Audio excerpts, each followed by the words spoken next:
One of the most common questions I get is what soil to use. With the cost of Happy Frog being so high, which is the one I normally recommend, I have been on a search for less expensive soil. I love hearing from our customers when they have a less expensive soil that has been successful for them, to see, how they amended it and what all they did. We asked our customers on Facebook what they would like for me to test. I had to go with what was available in my area and was the most common. I got the Expert from Walmart and the Kellogg's from Home Depot. I went ahead and got Black Gold in the AP, the all-purpose, and in the organic, but I did have to have those two shipped in. I know all the soils are different in different areas of the country, so hopefully I hit on one of these, at least in your area. Let's go outside and see how they did.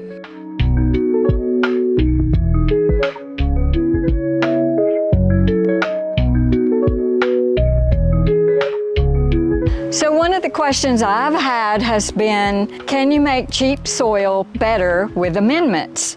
I've always been taught that cheap soil's cheap soil, so I gave it a shot with some of these, and I think we have some surprising results that we're gonna look at. So I chose 4 different soils and I amended them all the same. I used the same thing that I use on all my planters, Jumpstart and worm castings. Everybody got the same treatment, everybody got the same watering, and everybody got planted exactly the same.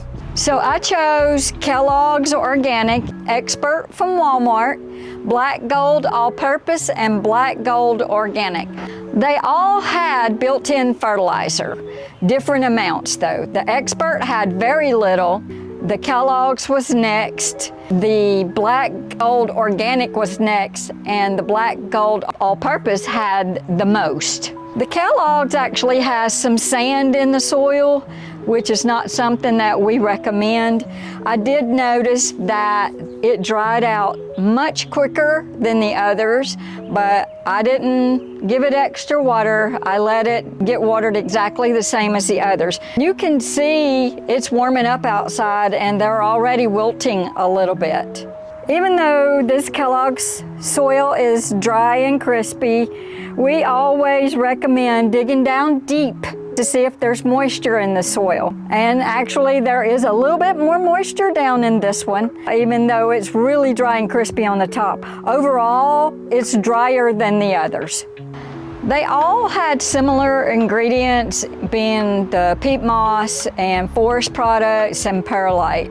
Some of them had a little bit of extra stuff. Black Golds had worm castings, a couple of other additives in them, which I think is why it raised their nutritional reading up.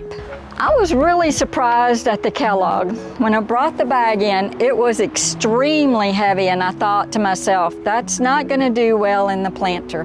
But come look here at how this soil is. In my opinion, it's been the exact same time as the other ones, and it is as dry as it can be. You can tell the plants are beginning to wilt where the other ones really are not. Now the Expert was one that I didn't have high hopes in, but it has also performed very well. I have to say, I think can't hardly beat Jumpstart and worm castings, which is one reason why I stick to it. The soil is definitely a lot more moist. You want to come see how it is? Look at that. Much more moisture contained in this soil. And the plants look good. The Black Gold All-Purpose, I guess, in my opinion, seems to be the winner. The plants are bigger, the moisture is in the soil, staying in the soil. It's still light and fluffy, but it's got a lot of moisture in it. It was not heavy like the Kellogg's was. The Black Gold Organic is a close second to the all-purpose. It had a little bit less amendments in it, and I'm happy with the growth of all the plants in it. Kale seemed to be a little bit smaller in it. This organic soil has rice hulls and a few other extra things in it. It is clumping together, but it's staying light and fluffy, and it's very moist. So I'm happy with that. The spinach looks really good in this. The Swiss chard does, but the Swiss chard was good in all of them. Not overly impressed with the kale in this one.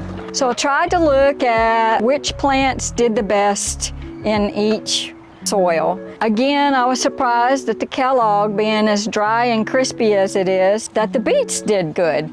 This one's got 2 to a pocket. That's not too bad. So let's take a look at the beet in the expert soil.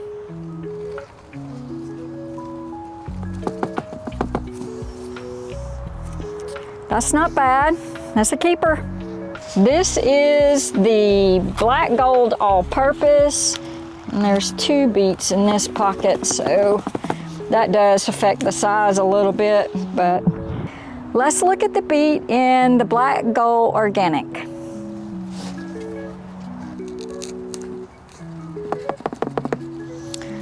Not all that big. I was really very surprised at how well the expert and the Kellogg's did. I was expecting good things from the black gold organic and the black gold all-purpose. But honestly, I got good things from all 4 of them. Because the Kellogg's dries out so quickly, feel like you're gonna get a lot of wilted vegetables like this right here. I don't think I would choose to use that. If I did, I would amend it with some compost or something that will hold a little more moisture. The expert really surprised me. Probably the cheapest soil of the 4 with the least built-in amendments. I'm not displeased with it. Apparently, it did fairly well when you add granular fertilizer and worm castings. I think my personal favorite out of all of this is going to be the black gold all-purpose. I thought pretty much every pocket looked good. Really happy with the kale and the beets in it. Black gold organic was my second favorite. I'm pleased, but I just think the regular all-purpose beat it out just a little bit. I think the built-in nutrient content was higher in the all-purpose than in the organic. We've been wanting to test soils and find less expensive options for you all for quite a while. Happy to share this information with you. I hope it helps. Happy gardening.